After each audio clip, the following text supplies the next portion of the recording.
Well, dearest people, here we're talking about our mind, usually, of course, because the Buddhist perspective, the more we know it and work with it and reconfigure it and change it, the happier we'll be, because we can be in charge of what's going on. Not in charge of the outside world, that we cannot guarantee. But if we're in charge of what's happening inside, we can work things much better. We can handle dramas when they come.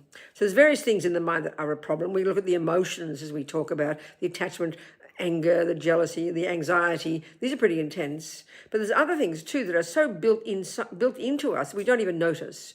So we have this primordial, I think, expectation that things don't change.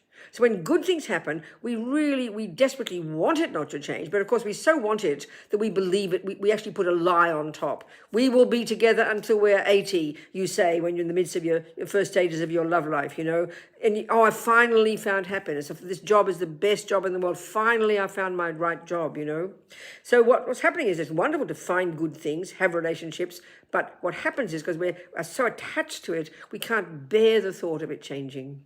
So we put this fantasy on top, it won't change. Well, when it does, we're shattered, aren't we? And then the tragedy is when we crash down to despair, we also don't think that will change. We can't see the light at the end of the tunnel, and this is, so it's not easy to change, to even notice this, because it's not so much emotional. It's just this deeply instinctive assumption, this deep instinctive expectation that things are set in stone, So just remind us of every day, really. There's all sorts of little meditations you can do as well, but to remind you every day, that things change, things are moving, things move along, things move. Instead of grasping at things as set in stone or grasping at ourselves as set in stone, we are this work in progress. Life is changing moment by moment.